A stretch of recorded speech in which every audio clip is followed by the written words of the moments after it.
Hello. This week we're talking about Medea and Virgil. Let's talk about Virgil first from the Britannica.com. This is Virgil's biography. Remember what a biography, bio means life and graphy means writing. So it's writing about the life of Virgil. Virgil's also spelled Virgil or also spelled Vergil. Latin in full, Publius Virgilius Maro. Born October 15th, 70 BCE, Andes near Mantua, Italy. Died September 21st, 19 BCE. Romanism. Roman poet, best known for his national epic and the Aeneid from c. 30 BCE, unfinished his death.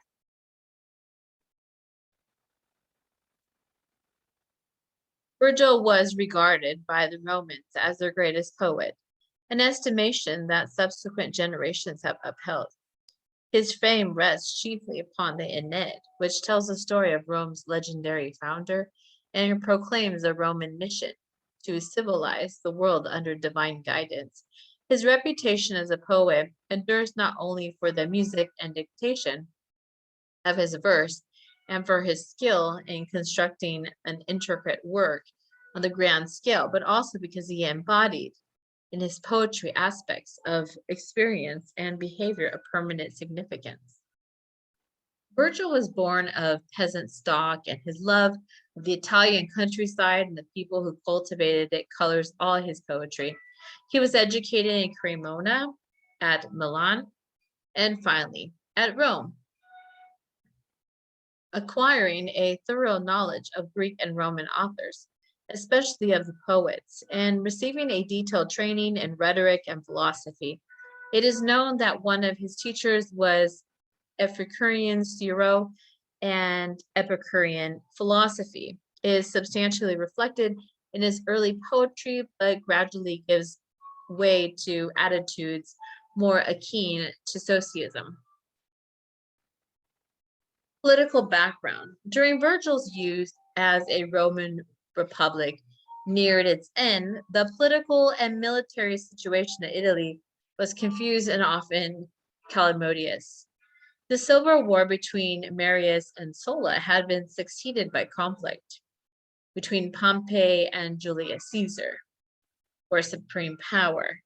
When Virgil was 20, Caesar with his army swooped south from Gaul, crossed the Rubicon, and began a series of civil wars that were not to end until Augustus' victory at Actium in 31 BCE. Hatred and fear of civil war is powerfully expressed in both Virgil and his contemporary Horace.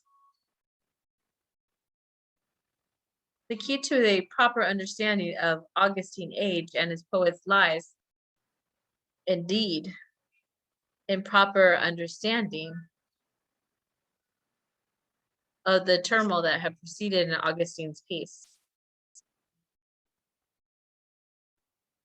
Virgil's life was devoted entirely to his poetry and studies connected with it. His death was never verbose, and he played no part in military or political life. It is said that he spoke once in the outcourts without distinction, and that his shy and retiring nature caused him to give up any ideas he might have had of taking part in the world of affairs. He never married, and the first half of his life was that of a scholar and near recluse. But as his poetry won him fame, he gradually won the friendship of many important men in the Roman world. Gradually also, he became a Roman as well as a Provenical. The area in which he had spent his youth, the area around the Po River known as Providence of Cisalpine Gaul, was not finally incorporated into Italy until 42 BCE. Thus, Virgil came, as it were, to Rome from the outside. The enthusiasm of a Provenical for Rome is seen in the first epilogue, one of his earliest poems, in which the shepherd Typhus tells of his recent visit to the capital and his amazement at its splendors. We have literacy career. Some of Virgil's earliest poetry may have survived in a collection of poems attributed to him and known as the Appendix Virgilonia, but it's unlikely that many of these are genuine. His earliest certain work is the Epilogues, a collection of 10 pastoral poems composed between 42 and 37 BCE. Some of them are ecapist, literary excursions to the Iliadic pastoral world of Arcadia based on the Greek poet Dioscorides, published 280 BCE, but more unreal and stylized. They convey in liquid song the idealized situations of an imaginary world in which shepherds sing in the sunshine of their simple joys and mute their sorrows, whether for unhappy love or ultimate death, in the formalized pathos. But some bring the pastoral mode into touch with the real world, either directly or by means of allegory, and thus gave a new direction to the genre. The fifth epilogue, in the death of Daphnis, king of the shepherds, clearly has a relationship in the recent death of Julius Caesar. The 10th brings Gallius, a fellow poet who has held high office as a statesman, into the pastoral world. The first and ninth are lamentations over the expulsion of shepherds from their farms. It was widely believed that antiquity of these poems expressed allegorically Virgil's own loss of his family farm when the veteran soldiers and autonomy of Octavian, later the Emperor of Augustus, were resettled after the Battle of Philippi in 42 BCE. It was thought that he subsequently recovered his property through intervention of the powerful friends. However, that means that certain poems are based on Virgil's own experience, whether in connection with his own farm or with those friends, and expressed with the pignate pathos that come regarded as Virgilonian, the sorrow of the distressed.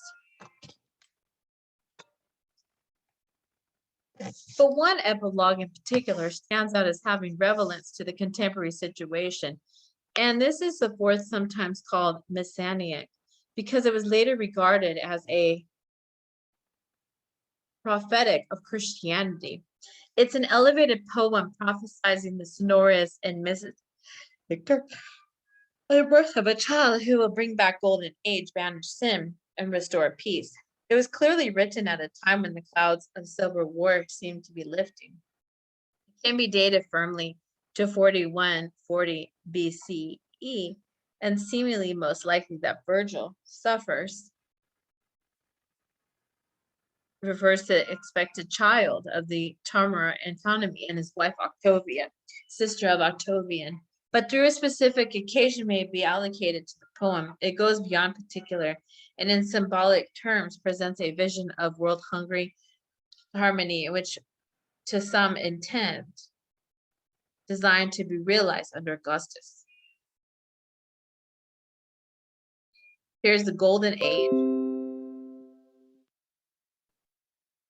Golden Age in Latin literature, the period from approximately 7 BC, 770 BC to 18, during which the Latin language was brought to perfection as a literary medium, and many Latin classical masterpieces were composed. The Golden Age can be subdivided into two major sections: the Sironian period, 70 to 43 BC, dominated by Marcus Tullius Syrio, and the Augustan Age, a period of maturity, literary achievements by which writers such as Virgil, Horace, and Livy.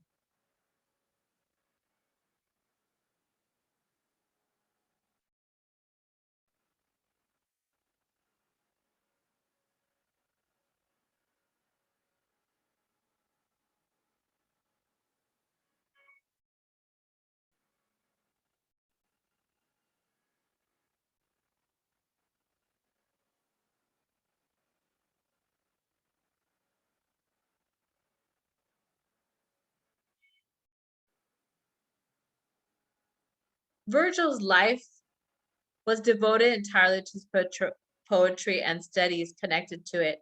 His health was never robust. He played no part in military or political life. It was said that he spoke once on the law courts without distinction, and that his shy and retiring nature caused him to give up any ideas he might have had of taking part in the affairs of the world. He was never married, and first half of his life was that of a scholar and near recluse. But in his poetry won him fame. He gradually won the friendship of many important men in Roman world. Gradually, he became a Roman as well as a Provenical, the area in which he had his youth. The area around Po River, known as Providence of Gisa was not finally incorporated into Italy until 72 BCE. Thus, Virgil came as it were Rome from the outside. The enthusiasm of the Provenical for Rome is seen in the first epilogue, one of the earliest poems in which shepherd Tyrus tells his recent visit in the capital and his amazement at its splendors.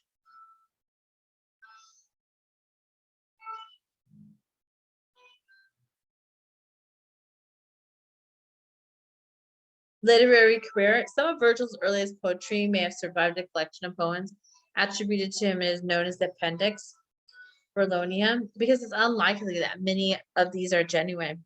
His earliest certain words is the Epilogues, a collection of 10 pastoral poems composed of 42 and 37 BCE. Some of them are escapist, literary and excursions of idyllic pastoral world of an Arcadia, based on the Greek poet Theodotus, flourished 280 BCE, and unreal and stylized. They convey a liquid song of idealized situations of imaginary world in which shepherds sing the sunshine of their simple joys and mute to their sorrows, whether for unhappy love or untimely death, in a formalized pathos. But some bring pastoral mode into touch with the real world, either directly or means of allegory, and thus gave a new direction to the genre. The fifth epilogue, The Death of Daphnis, the king of shepherds, clearly has a relationship with the recent death of Julius Caesar. The 10th brings Palladius, a fellow poet who has held high offices as a statesman, into the pastoral world. The first and ninth are lamentations over the expulsion of the shepherds from their farms. It was widely believed that in antiquity that these poems express allegorically Virgil's own loss of his family farm when the veteran soldiers Antoninus and Octavian, later Emperor Augustus, were resentful into the Battle of Philippi in 42 BCE. It was thought that he subsequently recovered his property through intervention of his powerful friends. However, as that may be, certain poems are based with Virgil's own experience, whether in connection with his own farm or those of his friends. They express with the Pygnoid pathos that is come is regarded as Virgilian sorrow of the disposed. But one epilogue in particular stands out as having relevance to the contemporary situation, and this is the fourth, sometimes called Messianic because of the later regarded as prophetic of Christianity. It's an elevated poem prophesizing the sonorous and mystic terms that the birth of a child would bring back a golden age, banish sin, and restore peace. It was clearly written at a time when the clouds of civil war seemed to be lifting. It was dated firmly from 41 to 40 BC, and it seems most likely that Virgil offers the expected child and Tumber Anatomy and his wife Octavia, the sister of Octavian. But through a specific occasion be allocated to the poem, it goes beyond particular and in symbolic terms presents a vision of world harmony, which was to some extent designated to be realized under Augustus.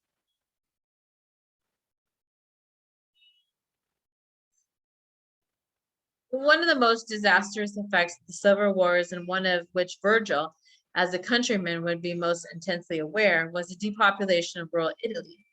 The farmers had a big lie to go to war, and their farms fell into neglect and ruin as a result. The Dorics, composed between 37 to 30 BCE, the final period of civil wars, is a superb plea for the restoration of the traditional agricultural life of Italy. In the form, it's a dialectic, but as Seneca later said, it was written not to instruct farmers, but to delight readers. The practical instruction about plowing, growing trees, tending cattle, and keeping bees was presented with vivid insight into nature, and his interest spread through the highly wrought poetic descriptions of such topics as beauty of the Italian countryside. Book 2, line 136, FF, and the joy of the farmer when all gathered.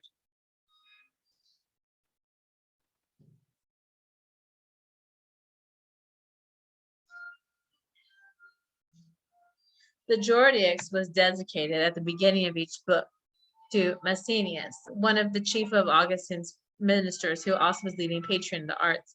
By the time Virgil was a member of what might be called the court circle, and his desire to see his beloved Italy restored to the former glories coincided with the national requirement of resettling the land and diminishing the pressure on the cities. It would be wrong to think of Virgil as writing political propaganda, but equally it would be wrong to regard his poetry as unconnected with major currents of political and social need at the time. Virgil was personally committed to the same ideals as the government.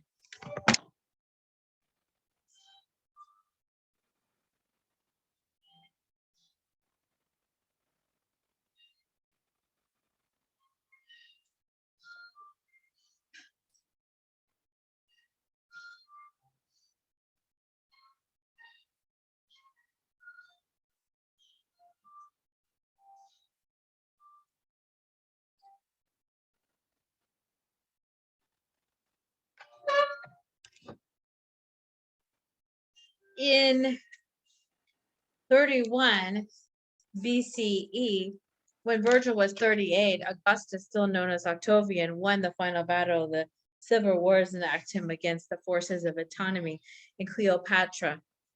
And from that time dates the Augustine age. Virgil, like many of his contemporaries, felt a great sense of relief that this senseless civil strife was at last over, and was deeply grateful to the man who made it possible. Augustus was anxious to preserve the traditions of the Republic and its constitutional forms. But he was in fact the sole ruler of the Roman world, and he used his power to establish a period of peace and stability, and endeavored to reawaken the Romans a sense of national pride and new enthusiasm for their ancestral religion and their traditional moral values.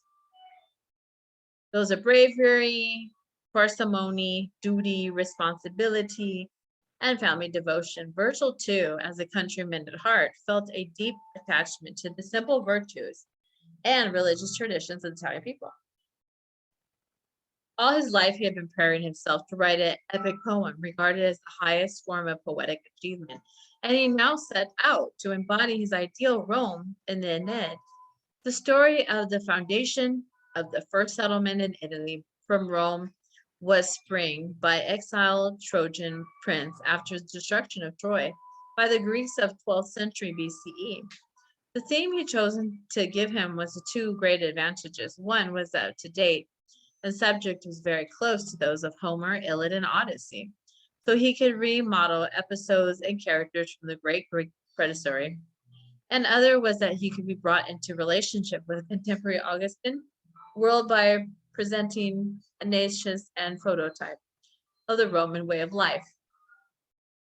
The last of the Trojans and the first of the Romans. Moreover, by the use of prophecies and visions and devices such as description of the pictures on Ignatius' shield, or of the origins of contemporary customs and institutions, it would foreshadow the real events of Roman history. The poem then operates on a double time scale and is Pharaonic and yet Augustan.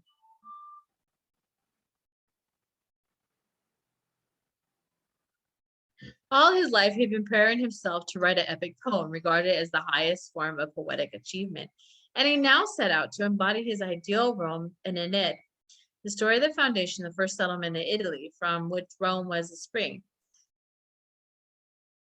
For an exiled Trojan prince after the destruction of Troy by the Greeks of the 12th century BCE.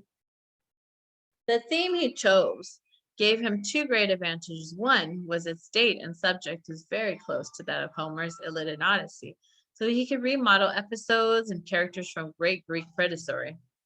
And the other was that he could be brought into relationship with the contemporary Augustan world by presenting Ignatius and prototype of the Roman way of life, the last of the Trojans and the first of the Romans. Moreover, by the use of prophecies and visions and devices such as description of the pictures of Anicius' shield or the origins of contemporary customs and institutions, it could foreshadow the real events of Roman history.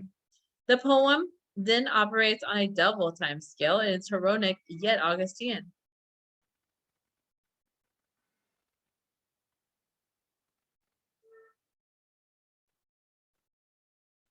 The enthusiasm of Virgil felt the reborn of Rome promised by Augustan regime is often reflected in the poem. The sonorous and awe-inspiring prophecy of Jupiter, giving a picture of Rome's divinely inspired destiny, is moving patriotic impact. To these I set no boundaries in space or time. I have given them rule without end, and again under Augustus. Then shall the harsh generations be softened and wars be laid aside. The speech ends with a memorable image depicting the personified figure of frenzy and change, gnashing its blood-stained teeth in vain. At the end of the sixth book, Anicius visits the underworld, and there they pass through the eyes and figures of heroes from Roman history, waiting to be born. The ghost of his father, Anicius, describes them to him and ends by defining the Roman mission as one concerned with government and civilization compared to the Greek achievement, art, and literature and theoretical science. Rule is that people with your sway spare the conquered and ward down them proud. This is a vision of Rome's destiny that the Emperor Augustus and poet Virgil had before them, that Rome was divinely appointed first and to conquer the world in war and to spread civilization and rule of law among people. As Horace told Romans in one of his odes, because you are servants of the gods, you are the masters of earth. Whoa, that's deep, right? The version of Rome is that it expresses a noble one, but the real greatness of the poem is due to Virgil's awareness of the private as well as the public aspects of human life. The Ned is no panegyric. It sets achievements and aspirations. The giant organization of the Rome governmental rule in tension with the frustrated hopes and suffering of individuals. The most memorable figure of the poem is that it is said the only character can be created by Roman poet that has passed into the world literature is Dido, queen of Carthage, opponent of the Roman way of life. In the mere patriarch of Rome, she could have been presented in such a way that Anicius' rejection of her would have been a victory to plot. But in fact, the fourth book, she wins so much sympathy, and that the reader wonders whether Rome should be brought at this price. Again, Turnus, who opposes Aetius when he lands in Italy, resists the invader who has come to steal his bride. It is clear that Turnus is less civilized character than Anicius, but his defeat, Virgil allows him to win such sympathy. These are two examples of tension against Roman optimism. In many other ways, too, Virgil, through the poem, explores the problems of suffering and the pathos of human situation. Yet in the end, Anicius endures and continues his goal. His devotion to duty, pietas, prevails, and the Roman reader would feel that this be so great a task, it was found in the Roman nation. Now, we do know that pathos is part of Aristotle's three appeals. Pathos, we know, is emotional appeal versus logos, which is logical appeal, and ethical appeal would be ethos, or also credibility would be ethos. The Ned occupied Virgil for 11 years, and his death had not yet received its final revision. In 19 BCE, planning to spend a further 3 years in his poem, he set out for Greece, doubtless to obtain local color for the revision of those parts of Aeneid set in Greek waters. On the voyage, he caught fever and returned to Italy but died soon after arrival in Busium. Whether Ned would have undergone major changes cannot be guessed. The story goes that Virgil's dying wish for the poem to be burned, but that request was countermanded by the order of Augustus. As it stands, the poem is a major monument both to the national achievements and ideals of the Augustan age of Rome and to the sensitive and lowly voice of the poet who knew the tears and thanks as well as the glory.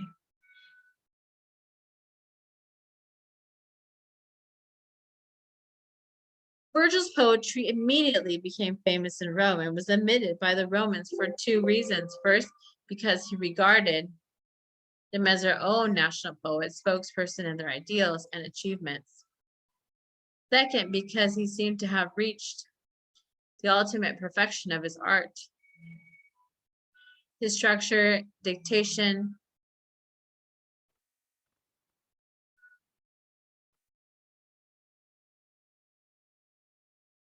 meter. For the later reason, his poems were used in school textbooks, and the first century Roman critic and teacher Quintilian recommended that the educational curriculum should be based on Virgil's works.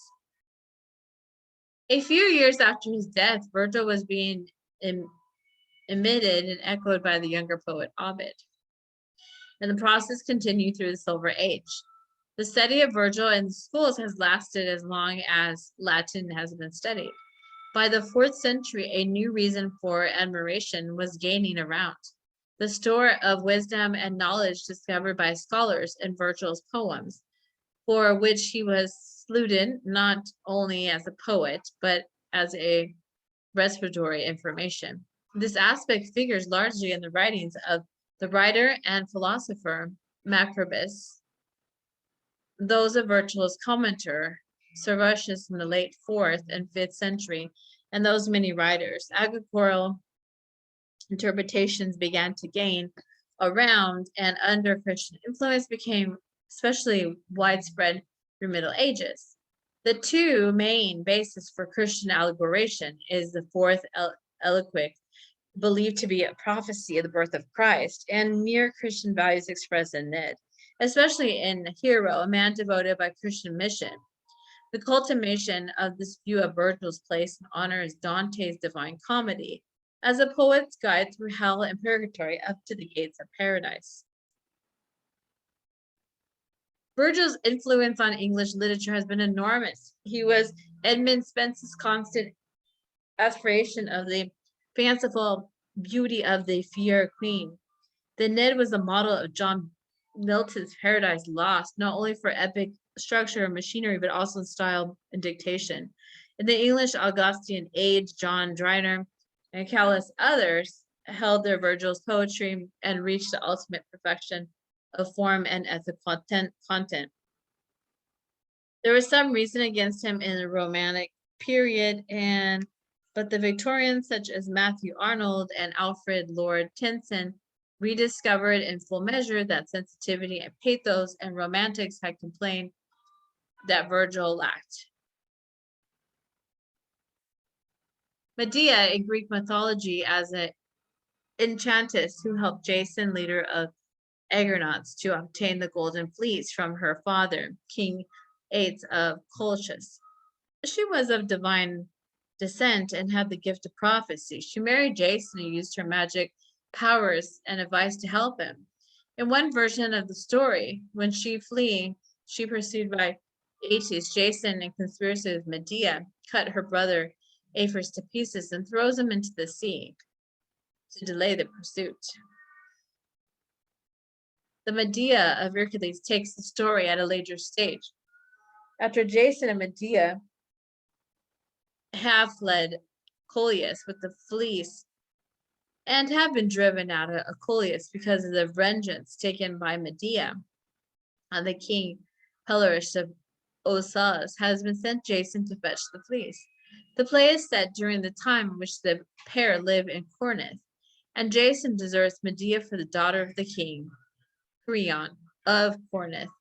In revenge, Medea murders her two sons by Jason as well as Creon and his daughter. She takes refuge with King Aegeus of Athens and escaping from Corinth as a cart drawn by dragons sent by her grandfather Helios. Medea becomes a wife of Agracius, but he later drives her away after unsuccessfully attempts to poison her son Theus. The Greek historian Herodias related to that of Athens. Medea went on to the region of Asia, subsequently called Medea, whose inhabitants thereupon changed their name to Medes.